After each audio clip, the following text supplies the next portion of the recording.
Hello students, कैसे हैं आप लोग? सब सही है? ठीक है सर। क्लास नंबर बताइए पहले कौन सी है? क्लास नंबर फिफ्थ लिखिए। आज हम कुछ क्वेश्चंस भी आपसे पूछेंगे आगे बढ़ने से पहले। पहले तो लिखिए क्लास नंबर फिफ्थ।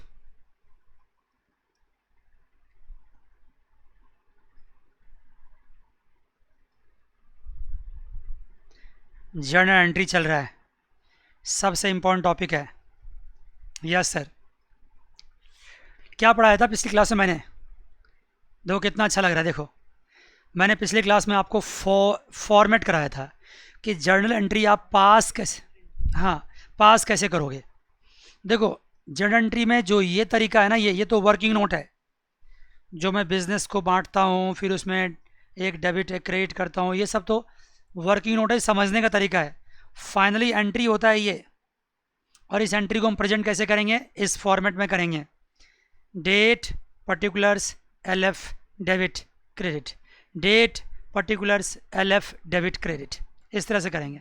सबसे ऊपर लिखेंगे जर्नल ऑफ, जो भी कंपनी का नाम होगा, जो भी फर्म का नाम होगा। Yes sir. एंट्री पास करते जाएंगे डेट वाइज। ऐसे हॉरिजॉन्टल लाइन से उसको क्या करते रहेंगे, क्लोज करते जाएंगे, फिर एंट्री पास करते जाएंगे। आज क्लास नंबर फिफ्थ है, पता आपको? Yes sir. और ये फॉर्मेट अगर मुझसे बार बार बनवाओगे ना, तो कुछ फ़ायदा आपको नहीं होगा। आप कॉन्सेप्ट पे ध्यान दो। मैं ये ज़रूर कहता हूँ कि अगर आप विदाउट फॉर्मेट एग्ज़ाम में करके आओगे, 0 मार्क्स मिलने वाले हैं आपको। 0 मार्क्स। एक एक हम्म। अब आप कह रहे हो कि सर ऐसा करते हैं कि हम एंट्री पास नहीं करते हैं, सिर्फ फॉर्मेट बना के आते हैं, 0 मार्क्स। और हम एंट्री पास करते हैं, फॉर्मेट नहीं बनाते हैं, 0 मार्क्स। ऐसा कैसे हो सकता है भाई? दोनों मिलके कंप्लीट आंसर बनता है, दोनों मिलके। जनरल एंट्री तो आत्मा है, सोल है, बहुत इंपॉर्टेंट है। और जो फॉर्मेट है वो प्रेजेंटेशन ऑफ द आत्मा है, सोल का प्रेजेंटेशन है। अकाउंटेंसी में प्रेजेंटेशन का भी बहुत इंपॉर्टेंट रोल है। अगर आप प्रेजेंट ही नहीं कर पाए तो सामने वाले को समझ में नहीं आएगा। दोनों का इंपॉर्टेंट रोल है, गलती का कोई स्कोप ही नहीं है। ये मैथमेटिक्स नहीं है कि आप कहोगे मैं इस तरह से कर लूँ या उस तरह से कर लूँ। वहाँ पर 10 तरीके होते हैं करने के, आप जिस तरह से मर्जी चाहो कर लो। लेकिन अकाउंटेंसी में करने के तरीके एक ही होते हैं, समझने के 10 तरीके हो सकते हैं, लेकिन फाइनली जो रिजल्ट आता है वो एक ही तरीके का आता है, वो इसी फॉर्मेट में आएगा। जर्नल एंट्री को समझने का तरीका ट्रेडिशनल भी हो सकता है, मॉडर्न भी हो सकता है, लेन देन मेथड भी हो सकता है। आप कोई और तरीका भी लगा लो, रटाफिकेशन मेथड लगा लो, लेकिन जब एंट्री पास करोगे तो करोगे इसी फॉर्मेट में। Yes sir. आइए, मैंने पिछली क्लास में आपको होमवर्क दिए थे, आपने कंप्लीट किया? जल्दी बताओ। हर क्लास में धमकाता हूँ मैं आपको कि अगर आपने क्वेश्चंस खुद से नहीं किया, आज मुझे आप फ़ोटो भेजो सारे क्वेश्चंस के जो आपने किए हो, मुझे फ़ोटो भेजो।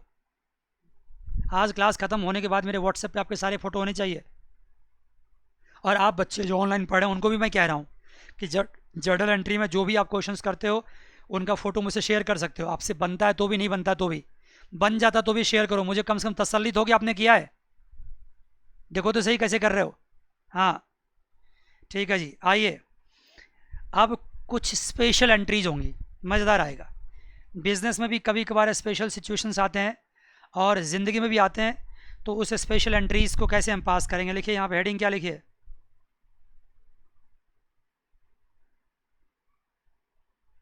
Special entries. स्पेशल एंट्रीज कब पास करेंगे हम? जब मेरे पास स्पेशल केसेस होंगे। स्पेशल केसेस का स्पेशल एंट्रीज क्या होगा सर? लिखिए पहला केस, लिखिए सबसे पहला केस, लिखिए ट्रेड डिस्काउंट।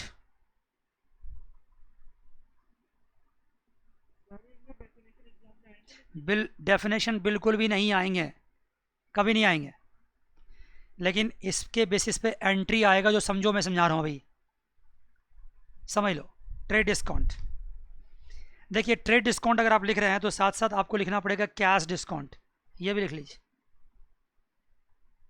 मैं एक एग्जांपल लेता हूँ और दोनों को एक साथ ख़त्म क्लाश कर देता हूँ, एक साथ ही।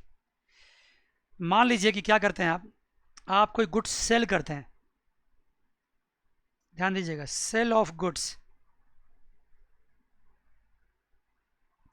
₹1,00,000 sale of goods, list price,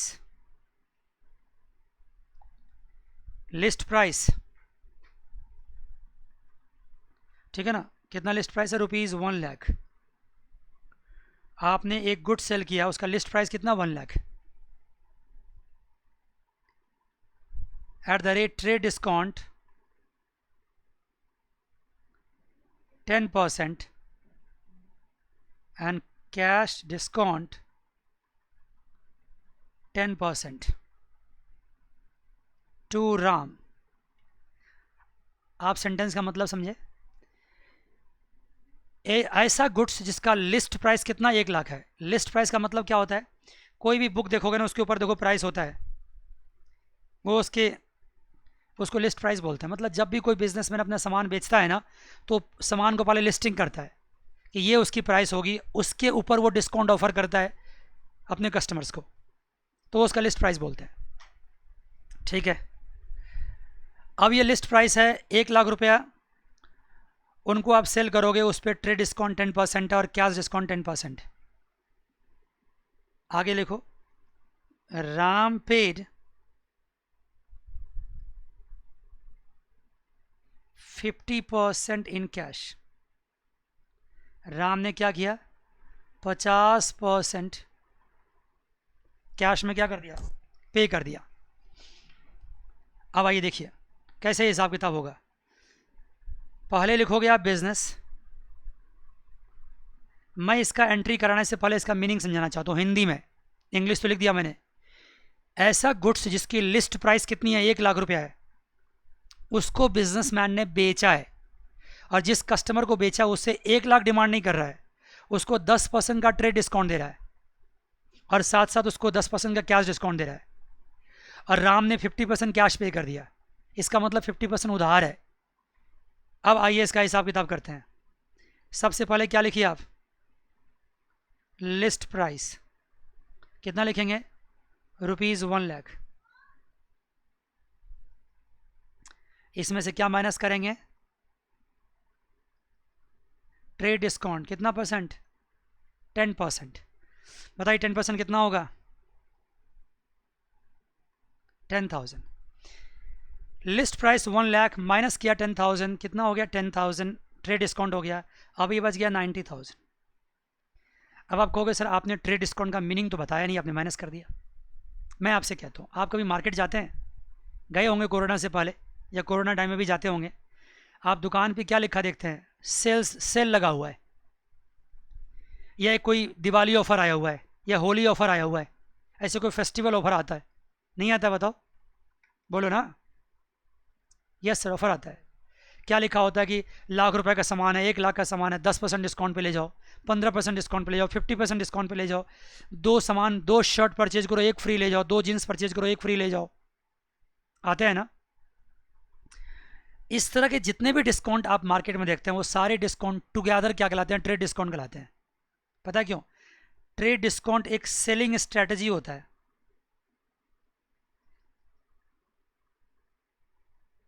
selling strategy,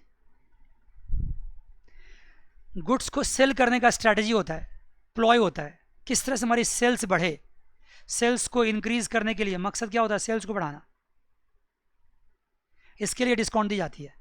ये मत समझना कि ये डिस्काउंट अगर किसी बिजनेसमैन ने दिया है तो बिजनेसमैन को नुकसान हो रहा, नहीं, वो अपना हिसाब किताब पहले कर लेता है। ये भी पॉसिबल है कि वो अपनी गुड्स की प्राइस को बढ़ा करके या फिर डिस्काउंट दे दे, ऐसा भी होता है, जनरली ऐसा ही होता है। या फिर ऐसा भी होता है कि कुछ गुड्स की प्राइस बढ़ाए और कुछ ज़्यादा डिस्काउंट दे दे, थोड़ा नुकसान हल्का फुल्का झेलता, लेकिन नुकसान नहीं होता है, उसका रिकवरी उसको मिल जाता है, क्योंकि होली दिवाली या ऐसे कोई फेस्टिवल्स में ना सेल्स ज़्यादा होता है। उस समय किसी बिजनेसमैन का मकसद ये नहीं होता है कि हमें पर यूनिट पे ज़्यादा कमाना है, उसका मकसद होता है ओवरऑल ज़्यादा कमाने का। बात समझे? समझ गए? अगर मान लो दिवाली के समय में आप मिठाई खरीदते हैं, तो मिठाई वाले का इंटेंशन ये नहीं होता कि पर डिब्बे पे ज़्यादा कमाए, उसका इंटेंशन होता है कि पर डिब्बे पे थोड़ा कम कमा लें, लेकिन इतना सारा डिब्बा बेच देना मिठाई का कि ढेर कमाई हो जाए हमारी। तो इस तरह की स्ट्रेटजी को हम बोलते हैं ट्रेड डिस्काउंट। ट्रेड मतलब होता है व्यापार हिंदी में, अपने व्यापार को बढ़ाने के लिए, अपने सेल्स को बढ़ाने के लिए अगर कुछ सेलिंग स्ट्रेटजी लगाई जाती है कुछ डिस्काउंट के फॉर्म में, उसको क्या बोलते हैं हम? ट्रेड डिस्काउंट बोलते हैं। और ये बिजनेसमैन का लॉस नहीं होता है, this is not loss.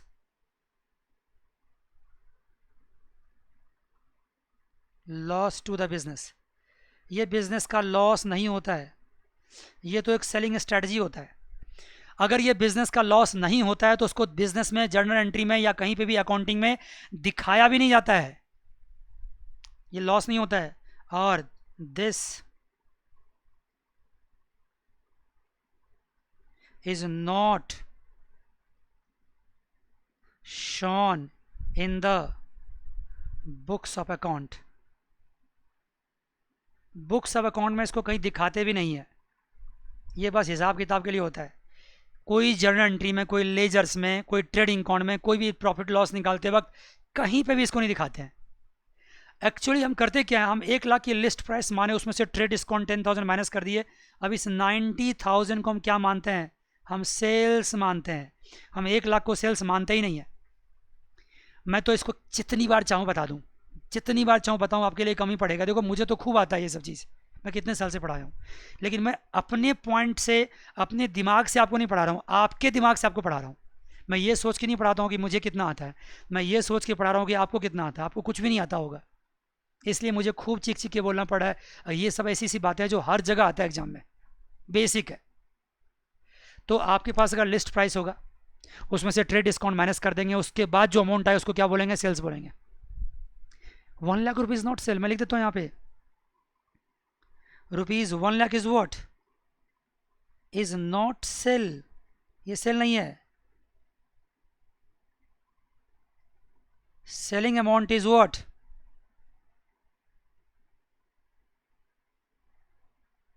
After trade discount of what? Rupees 10,000, and that is 90,000। Selling amount तो 90,000 है, 90,000 को हम सेल्स मानेंगे।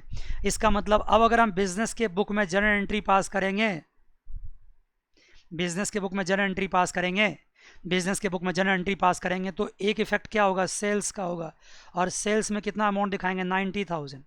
और सेल्स को हम क्या मानते हैं? नॉमिनल अकाउंट मानते हैं।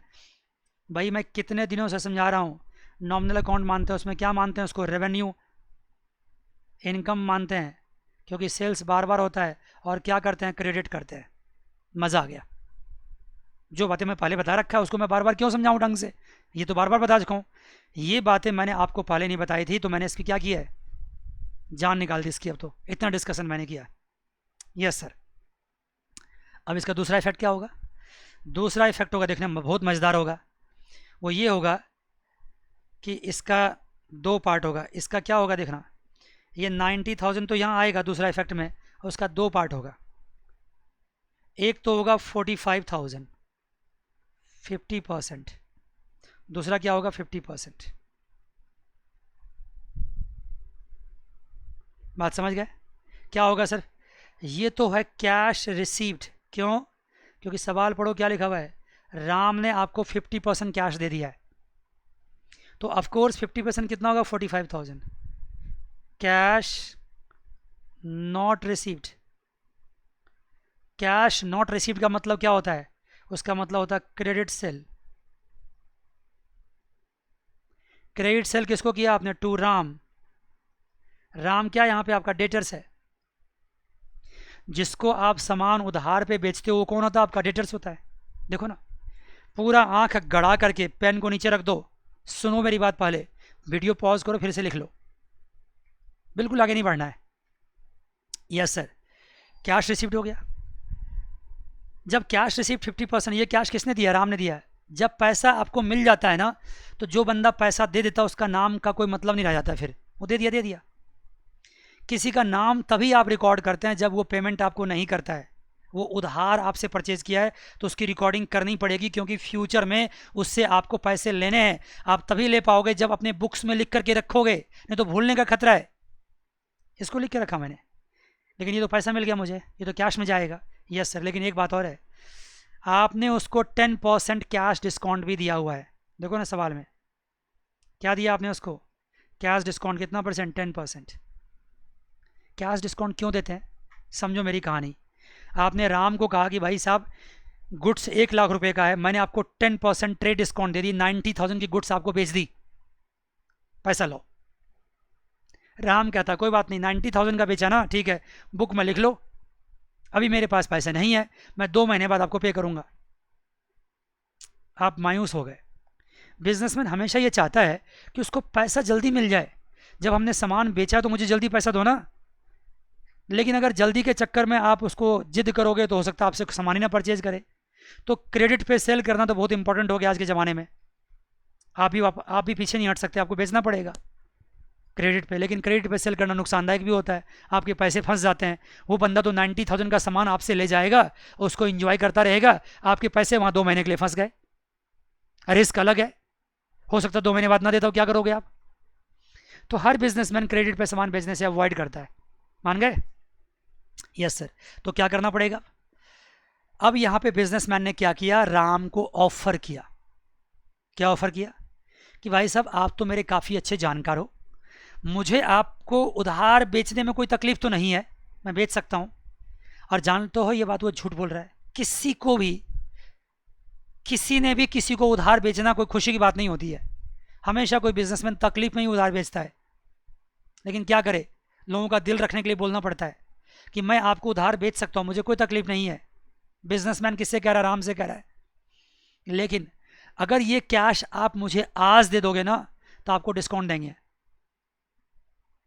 आपको डिस्काउंट देंगे। अब बताइए ये डिस्काउंट यहां पे बिजनेसमैन क्यों दे रहा है? ये बताओ, ये डिस्काउंट बिजनेसमैन यहां पे क्यों दे रहा है? बोलो ना। हाँ, क्या बात है।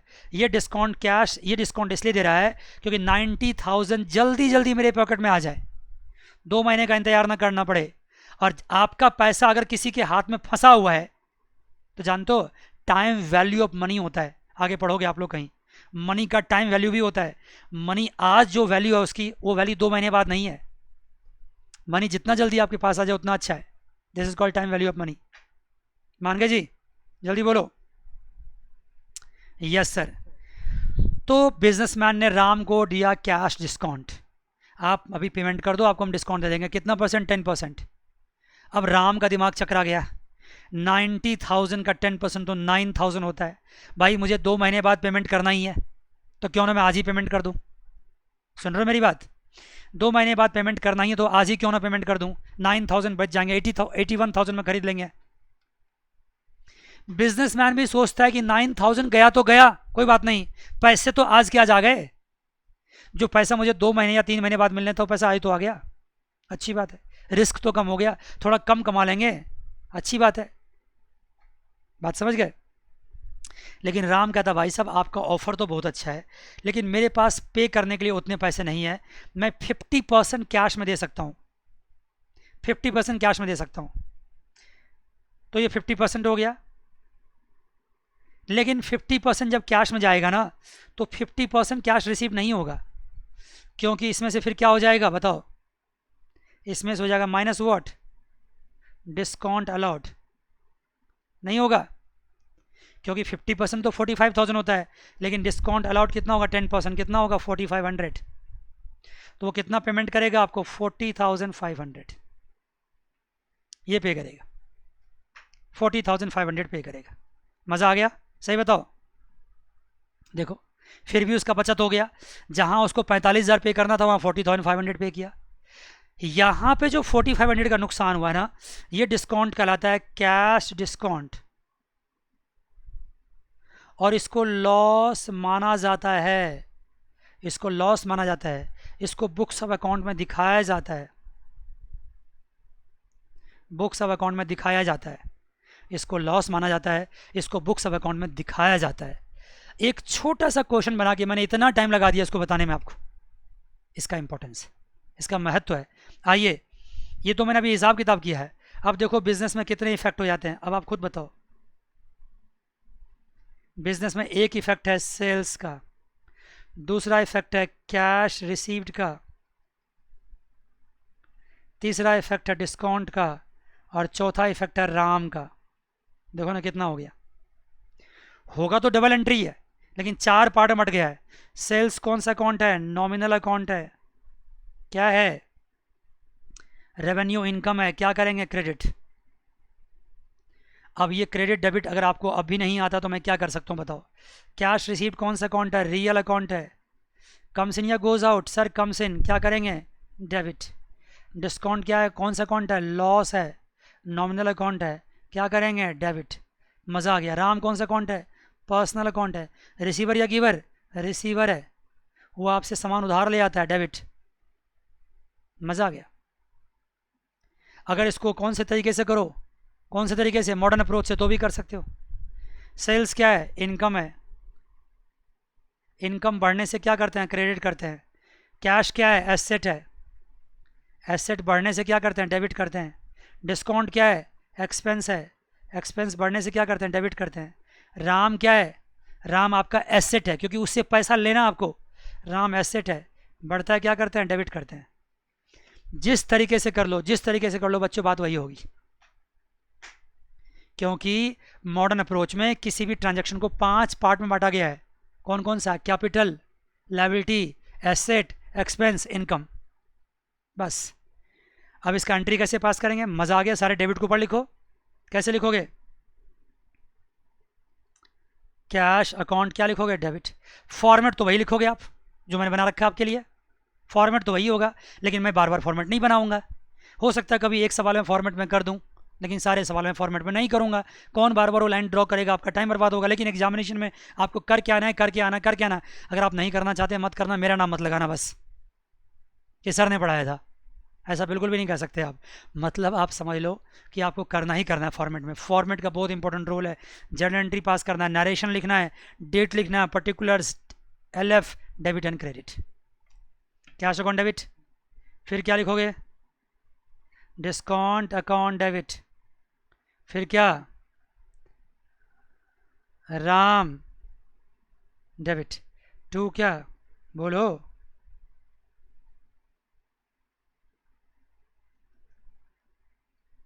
टू क्या, सेल्स अकाउंट। बताओ कितना हो जाएगा। कैश में हो गया 40,500, डिस्काउंट में 4,500, राम में कितना, 45,000, और सब मिला कितना, 90,000। सर ऐसे ऐसे जनरल एंट्री आप कराओगे, एक एक जनरल एंट्री को समझाने में 15-15, 20-20 मिनट लगाओगे। मैं क्या कर सकता हूँ, लगाना पड़ेगा। अगर दिमाग की सारी बत्तियाँ खोल, सॉरी मतलब खिड़कियाँ खोलनी है तो उसको समझने पड़ेंगे। मैं तो बच्चा बन के समझा रहा हूँ आपको, आपका उम्र का हो करके समझा रहा हूँ, टाइम दे करके, सारे कैलकुलेशन करके, पूरी कहानी बता के। नहीं समझ में आया रिमाइंड करो, दोबारा सुनो। मान गए जी, क्या बोलते हो। आप अपना बुक पलट लीजिए, आपके बुक में इतनी कुछ भी जानकारी कहीं पे भी नहीं लिखी हुई है।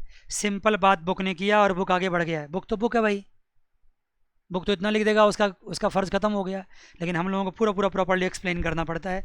बात कंप्लीट है। अब आपके ज़िंदगी में कहीं पे भी कैश डिस्काउंट, ट्रेड डिस्काउंट आएगा, उसका डिफरेंस आएगा, कौन लॉस है कौन नहीं है, एंट्री कैसे पास करेंगे, एक एंट्री से सब कुछ आप समझ गए। इसी को रिवाइज़ कर लो 2-3-4 बार, अकेले में कभी सोच लिया करो, कुछ लिख लिया करो, मज़ा आ गया। बस आइए जी, यहाँ पे मैं देखता हूँ क्या कि रिबेट भी लिखा हुआ है यहाँ पे, ठीक है। पहले यहाँ तक लिख लो पहले आप यहाँ पे। तो बच्चे इस एक एग्जाम्पल से आपने कैश डिस्काउंट और ट्रेड डिस्काउंट दोनों को ख़त्म कर दिया। आइए एक और पॉइंट यहाँ लिखा हुआ रिबेट के बारे में बात करते हैं।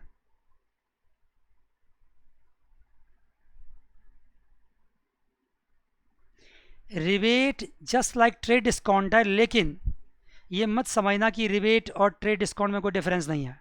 डिफरेंस है, मैं कहानी बताता हूँ आपको। मैंने अभी कुछ देर पहले क्या कहा था कि दिवाली के टाइम पे मिठाई वाला अगर अपनी मिठाई की सेल्स को बढ़ाना चाहता है तो वो क्या कर सकता है, ट्रेड डिस्काउंट दे सकता है।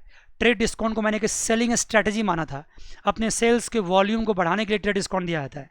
हम लोग भी अपने टीचिंग फील्ड में इसका इस्तेमाल करते हैं। आप कहते हो मैं एक सब्जेक्ट पढ़ूंगा, मैं कहूँगा ज़्यादा फ़ी होगा, 2 पढ़ूंगा तो कम कर दूंगा, 3 पढ़ोगे तो और थोड़ा कम कर दूंगा, नहीं समझे।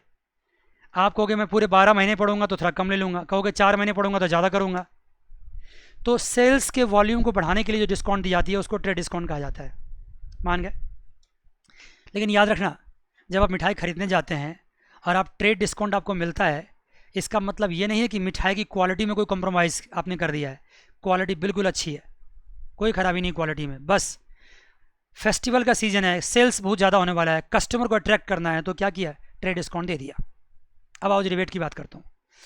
मिठाई का एग्जाम्पल छोड़ो, क्योंकि मिठाई की क्वालिटी में कोई कॉम्प्रोमाइज़ कर भी नहीं सकता, क्योंकि खाने पीने का सामान में कॉम्प्रोमाइज़ नहीं करना चाहिए। मान लो आप कपड़ा खरीदने जाते हो, ठीक है, आप जीन्स खरीदते हो, एक जीन्स ऐसा है जो क्या हुआ है कि अब ट्रेंड में नहीं है, अब ट्रेंड में नहीं है, आजकल नया ट्रेंड आ गया है, उसका ट्रेंड मान लो एक महीना पीछे चला गया। या ऐसा भी मान लो कि हल्का सा कहीं कटा हुआ है, नीचे से हल्का सा कहीं कट गया है, सब कुछ ठीक है, बिल्कुल हल्का से नीचे से कटा हुआ है। तो जो हल्का फल्का भी कटा हुआ गुड सामान होता है उसको क्या बोलते हैं, डैमेज्ड बोलते हैं। डैमेज तो है ना वो। लेकिन अगर जींस मान लो कोई खास जगह पे कट जाता तो आप नहीं परचेज करोगे, लेकिन नीचे से हल्का सा कट गया तो क्या फ़र्क पड़ता है, दर्जी पास जाएंगे सिला लेंगे उसको। लेकिन अगर मान लो बिल्कुल परफेक्ट एक जींस का पीस है, उसकी कॉस्ट मान लो अगर 2500 रुपये है, और एक हल्का से कटा हुआ है उसकी कॉस्ट मान लो 1500 रुपया है। आप कहोगे यार कोई बात नहीं यार, हल्का सा कटा हुआ है ना, क्या फ़र्क पड़ता है, सेम धागे सेम कलर के धागे ले लेंगे, सिलवा लेंगे, काम खत्म, छुट्टी। आजकल तो वैसे भी कटाफटा का ज़माना चल रहा है, और फाड़ देंगे बढ़िया से। तो जब दुकानदार ने क्या किया, एक अच्छा जीन्स की कीमत आपसे 2500 रुपये ले रहा है, और हल्का सा कटा हुआ जीन्स की कीमत आपसे कितना ले रहा है, 1500 रुपये ले रहा है, तो वो 1000 रुपीज़ क्यों कम किया। यहाँ पे 1000 कम किया गया सेल्स को नहीं बढ़ाने के लिए, बल्कि गुड्स की क्वालिटी में जो कमी है उसको कंपनसेट करने के लिए। क्वालिटी ख़राब है गुड्स की, तो जब गुड्स की क्वालिटी कंप्रोमाइज़ होती है, उसको कंपनसेट करने के लिए दुकानदार क्या करता है, या कोई बिजनेसमैन डिस्काउंट देता है, उसको बोलते हैं हम रिबेट। क्या बोलते हैं उसको, जल्दी बोलो, रिबेट बोलते हैं। और रिबेट एक लॉस होता है, is a kind of loss.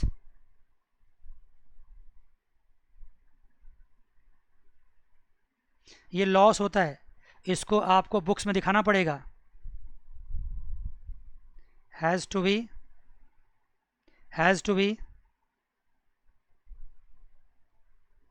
shown in the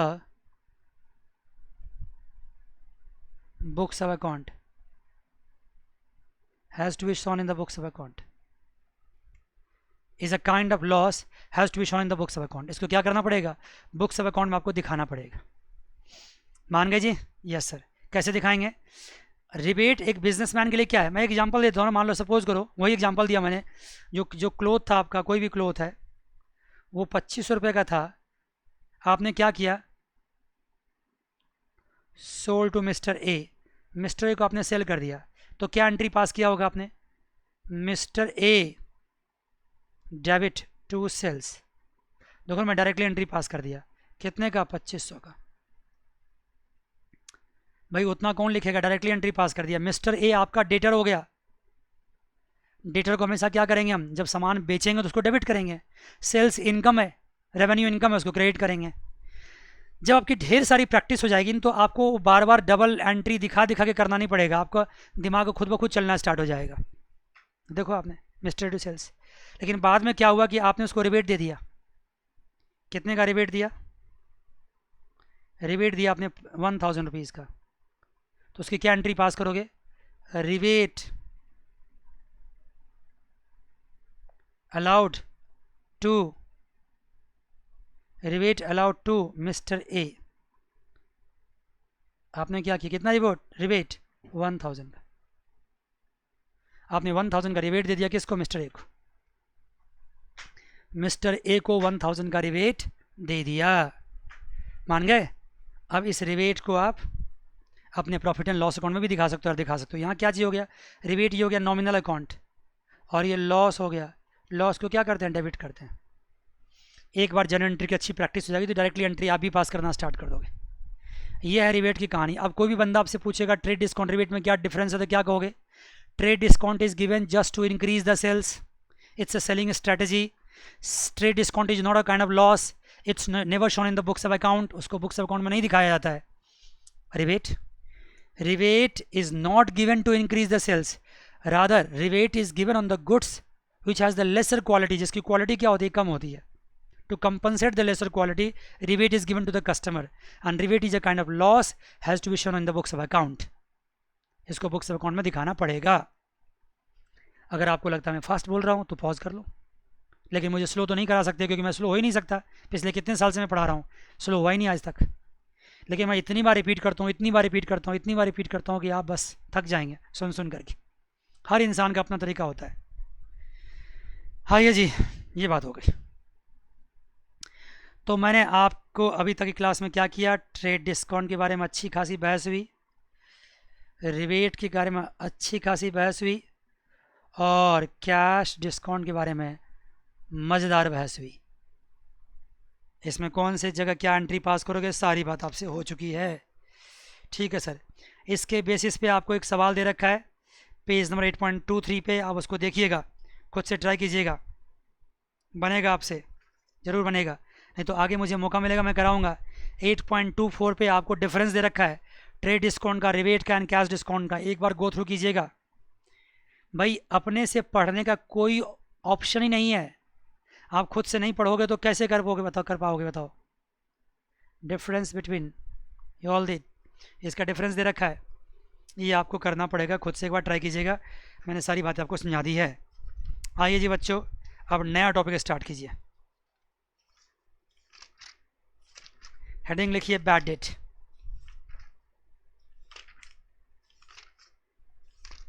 क्या लिखिए, बैड डेट। आज हम बैड डेट के बारे में बहुत सिंपल बात करेंगे। अगली क्लास में जब मिलेंगे ना आपसे, हम बैड डेट की हम जान निकाल देंगे, बड़े बड़े एग्जाम्पल्स इसमें कराएंगे आपको हम, क्योंकि बैड डेट ना बहुत ही खतरनाक एंट्री होने वाला है, इसमें बहुत बातें होने वाली है, और ये हर बार एग्जाम में आते भी हैं और हर सवाल में इसकी जरूरत पड़ती है। आज आइए मैं इसकी सिंपल बात करके समझाता हूँ, अगली क्लास से ज़रूर इंतजार कीजिएगा, उसमें बड़ी ज़बरदस्त बात इसके बारे में होने वाली है। क्या होता है सर बैड डेट? देखिए, जब कोई बिजनेसमैन सामान उधार, देखिए जब मैंने टर्म्स पढ़ाया था उस केस में बैड डेट के बारे में उसका मीनिंग तो जरूर बताया था, लेकिन आज जो मैं बता रहा हूँ उसका पर्सपेक्टिव अलग है, उसका पर्पस अलग है। आज मैं इसको जनरल एंट्री के पॉइंट ऑफ व्यू से समझा रहा हूँ। मीनिंग तो क्लियर होगा ही होगा आपको, लेकिन जनरल एंट्री के पॉइंट ऑफ व्यू से मुझे दोबारा इसको बताना पड़ेगा। सुनिए ध्यान से। बैड डेट, बैड डेट क्या है? जब कोई इंसान गुड्स उधार बेचता है, अगर आप एक बिजनेसमैन हैं, आप सामान उधार बेचते हैं, तो उधार बेचना मतलब तलवार की धार पे चलने के बराबर है। अगर आप उधार बेचोगे तो आप लुट भी सकते हो, बर्बाद भी हो सकते हो। इसलिए हर बिजनेसमैन कोशिश करता है जितना कम से कम उसको उधार बेचना पड़े। थोड़ा कम कमा लेंगे, थोड़ा कम खा लेंगे, लेकिन सामान कैश में बेचेंगे। तुमने ये बातें हमेशा बिजनेसमैन से सुनी होगी। थोड़ा कम कमा लेंगे, थोड़ा कम खा लेंगे, लेकिन क्या करेंगे, कैश में बेचेंगे, क्योंकि कैश में बिक जाएगा ना तो कोई रिस्क नहीं है। उधार बेचोगे ना, अगर बंदा वापस नहीं किया पैसा तब क्या करोगे? तो डूब गए। आपने कोई सामान उधार बेचा और उस बंदे ने आपको पैसे देने से साफ मना कर दिया, या उसकी अब हैसियत ही नहीं है कि वो आपको पैसा दे पाए, तो वो क्या कहलाता है? बैड डेट कहलाता है। मान गए? साफ साफ सुनिए, मिस्टर ए को आपने क्या किया? सेल्स किया। कितने का? 1 लाख का। अब वो क्या कर रहा है? 50% आपको कैश पेड कर दिया। 50% ही विल नॉट पे एट ऑल, वो पे ही नहीं करेगा। मर्जी उसकी नहीं है, अब उसकी हैसियत ही नहीं है, वो बैड डेट हो गया उसके लिए, अब हमारे लिए। अब तो 50,000 क्या हो गया? आपका कैश रिसीव्ड हो गया, और 50,000 क्या हो गया? बैड डेट हो गया। क्या कोई बंदा ऐसे ही किसी को पैसे देने से मना कर सकता है? नहीं, ऐसा नहीं हो सकता है। ये बंदा इंसॉल्वेंट हो गया है। इंसॉल्वेंट क्या होता है सर? इंसॉल्वेंट का मतलब होता है दिवालिया हो जाना। दिवालिया क्या होता है सर? हमारे पास जितने एसेट्स हैं उससे ज़्यादा लायबिलिटी हो गई है। हमारे पास जितने एसेट्स हैं उससे ज़्यादा क्या हो गई है? लायबिलिटी हो गई है। अब अगर हम सारे एसेट्स को बेच भी देंगे तो हम अपनी लायबिलिटी को नहीं चुका सकते। इस सिचुएशन को क्या बोलते हैं हम? बोलो, इस सिचुएशन को क्या बोलते हैं? इसको बोलते हैं बैड डेट। इस परिस्थिति को बोलते हैं बैड डेट। मान गए बच्चे? इस परिस्थिति को बोलते हैं बैड डेट। ऐसा नहीं है कि कोई किसी को नहीं देगा, अपनी मर्जी नहीं चलती इसमें। कोर्ट डिक्लेयर करता है, मामला कोर्ट में जाता है। अगर मान लो मैं बिजनेसमैन हूँ, मैंने मिस्टर ए को सेल किया है और मिस्टर ए मुझे पैसा देने से मना कर रहा है, तो क्या ऐसे मान जाएंगे हम? नहीं, हम कोर्ट में जाएंगे, केस करेंगे मिस्टर ए के खिलाफ। मैं ये कभी सलाह नहीं दे सकता हूँ कि आप जाके मारना वारना शुरू कर दो उसको, ये इलीगल है। एक्चुअल लाइफ में क्या होता है वो अलग कहानी है, लेकिन जो सही बात मैं समझा सकता हूँ ये कि अगर कोई पैसा आपको न दे तो आप मारपीट नहीं कर सकते। हर चीज़ के लिए कोर्ट बना हुआ है, वहाँ जाइए, वहाँ केस कीजिए, आपका कोर्ट साथ देगा, आपका पॉइंट स्ट्रांग है तो। और कोर्ट मिस्टर ए से कहेगा पैसा दो, कोर्ट कहेगा मेरे पास नहीं है, सॉरी मिस्टर ए कहेगा मेरे पास नहीं है, कोर्ट कहेगा इसके सारे एसेट बेच दो। अगर आपके सारे एसेट बिक गए तो समझ लो आप दिवालिया हो गए। आपके सारे एसेट बिक जाने के बावजूद भी आप पैसा वापस नहीं कर पा रहे हैं, आप दिवालिया हैं, इंसॉल्वेंट। उसी को इंसॉल्वेंट कहते हैं। बैड डेट तो मैं समझा ही दूंगा आपको, लेकिन इस परिस्थिति को समझना पहले जरूरी है कि बैड डेट कब होता है। एक बिजनेसमैन बनने जा रहे हैं आप, अकाउंटेंसी सीख रहे हैं आप, तो अकाउंटेंसी में आए दिन, सॉरी बिजनेस में आए दिन जो घटनाएं घटती है उन सारी स्टोरी को आपके दिमाग में होना बहुत जरूरी है कि होता क्या है। जब स्टोरी होगी, जब तभी तो ट्रांजेक्शन्स बनेंगे और तभी तो एंट्री पास कर पाओगे, तभी तक गुड अकाउंटेंट बनोगे आप। आपने सामान बेचा, जिसको बेचा वो आपका डेटर्स है, कुछ दिन बाद वो कहता हम पैसा दे नहीं पाएंगे, आपने केस किया, केस में कोर्ट ने क्या किया, आपके फेवर में डिसीजन दिया, कहा इसका सारा घर द्वार बेच दो, जमीन जायदाद बेच दो, पैसे निकलवाओ इससे, सब कुछ बिक गया, फिर भी पैसा रिकवर नहीं हो पाया पूरा पूरा, क्या हो गया, बैड डेट। और वो बंदा क्या डिक्लेयर हो गया, इंसॉल्वेंट। इंसॉल्वेंट मतलब दिवालिया। एक बार और बोल दूँ? नहीं बोलूँगा, समझना होगा तो 2 बार में समझ गए होंगे आप, तीसरी बार में नहीं बोलता। सुन लो रिवाइंड करके, एक ही बार कितनी बार बोलता फिरूँ मैं, मान गए? Yes sir. तो ये 50,000 हो गया बैड डेट। आज तो बहुत सिंपल तरीके से एंट्री पास कर देता हूँ। कैसे? कैश आपके पास आ रहा है तो कैश अकाउंट क्या करोगे, डेबिट। सर आपने वो नहीं किया आज, कब तक करता फिरूँ यार, 6-7 क्लासे करते आ रहा हूँ, सॉरी 4-5 क्लासे से। कैश आपके पास आ रहा है, कैश रियल अकाउंट है, कम सीन हो रहा है, डेबिट करोगे। अब दिमाग में करना शुरू करो। कब तक बच्चों ऐसी हरकत करते रहोगे? नहीं बनता तो खुद से करो आप, मैं वैसा नहीं कर सकता। धीरे से बोलता हूँ, अगर आपसे नहीं बन रहा है तो आप मेरे बताए गए रास्ते पर फिर से चलो, लेकिन मैं अब डायरेक्टली करूँगा। Cash account debit, bad debt account debit. क्यों? बैड डेट लॉस है, कैश क्या है, रियल अकाउंट है, कम सीन हो रहा है, क्या करेंगे, डेबिट करेंगे। बैड डेट क्या है, नॉमिनल अकाउंट है, लॉस है, क्या करेंगे, डेबिट करेंगे। टू क्या करेंगे, कौन है, to mister A. Mister A क्या पर्सनल अकाउंट है, कौन है, गिवर है, क्या करेंगे, क्रेडिट। कितना, 1 लाख। अब कितना ये, 50,000। यहाँ कितना, 50,000। अब आप कहोगे मिस्टर ए ने तो 1 लाख दिया नहीं, आपने उसको गिवर कैसे मान लिया 1 लाख का। जो पैसा उसने दे दिया वो तो दे दिया, और जो पैसा नहीं दिया उसको भी मान लेंगे दे दिया। मानना ही पड़ेगा, रास्ता ही नहीं है, क्योंकि फ्यूचर में अब वो देने वाला तो है नहीं। तो ये कहलाएगा बैड डेट। जो दे दिया वो बैड डेट, जो नहीं दिया, सॉरी जो दे दिया वो कैश रिसीव्ड, जो नहीं दिया वो बैड डेट, और दोनों मिला के क्या हो गया, 1 लाख हो गया। Cash account debit comes in, bad debt debit, loss, to mister A giver, 1 lakh. Narration यहाँ पास करोगे आप। मज़ा आ गया, एब्सोल्युटली मज़ा आ गया। लेकिन यहाँ पे इतनी सी बात नहीं है, इसमें और भी बहुत अच्छी अच्छी स्टोरी है। इस पर हम 2-3 स्टोरी बनाएंगे। इस पर प्रोविज़न फॉर डॉटफुल डेट्स के बारे में बात करेंगे, रिजर्व फॉर डॉटफुल डेट्स के बारे में बात करेंगे, और भी एंट्री सिखाएंगे। 15-20 मिनट और टाइम देंगे, क्योंकि हर सवाल में आने वाला है, हर जगह आने वाला है। हो सकता है एग्जाम में अलग से भी पूछ दे, इतनी हैसियत है बैड डेट की, इतना इंपॉर्टेंट पॉइंट है ये। अगर यहाँ नहीं सीखे तो फिर कहीं नहीं सीख पाएंगे। ठीक है, जितना मैंने आज समझा दिया आपको उतना रिवाइज करके आइए। इस पे अपने आप कुछ एंट्री भी पास कीजिए। अगर आप खुद से नहीं किए तो आपका कुछ हो नहीं सकता। अब कुछ नहीं हो सकता आपका, कुछ नहीं आपका हो सकता। आपका टाइम खत्म हो गया, निकल गया टाइम, निकल गया टाइम। आपको मैं होमवर्क दे रहा हूँ, देखो इलस्ट्रेशन नंबर कौन सा है, इलस्ट्रेशन नंबर 7, इलस्ट्रेशन नंबर 8, 2 ही दे रहा हूँ, 2 करके आना है आपको। क्या नहीं कर सकते आप? कसम है आपको दिया है करने के लिए, करना पड़ेगा। नहीं करोगे तो बाद में आप रोगे रोगे रोगे। एग्जाम तो आप पास कर जाओगे, मार्क्स भी आपको ठीक ठाक आ जाएंगे, लेकिन आप कमज़ोर हो जाओगे इसमें, अकाउंटेंसी में। जैसे कहता है ना, कोरोना पीरियड में कोरोना से कौन बच सकता है, जिसकी बॉडी की इम्यूनिटी ज़्यादा हो। कहते हैं ना, कहते हैं बॉडी में इम्यूनिटी अच्छी है तो कोरोना से बच जाओगे। सिमिलरली अगर आप अकाउंटेंसी में जर्नल एंट्री अच्छे से सीख लिए, इसका मतलब आपकी इम्यूनिटी स्ट्रांग है, आपकी अकाउंटिंग की इम्यूनिटी स्ट्रांग है। बुरे से बुरे वक्त में भी आप अपने आप को बचा लोगे। कितना खतरनाक एंट्री भी पूछ लेगा ना, कभी आगे चल के फाइनल अकाउंट होगा, आगे चल के और भी बहुत सारे चैप्टर्स आएंगे, हर जगह अपने आप को बचा लोगे आप, प्राउडली कहोगे मुझे सब कुछ आता है। तो ये आपको क्या देगा, इम्यूनिटी देगा, ये आपको रेसिस्टेंस देगा, बुरे वक्त में लड़ने की क्षमता देगा अकाउंटेंसी से, हायर क्लासेस में आपका दिमाग खोल के रखेगा।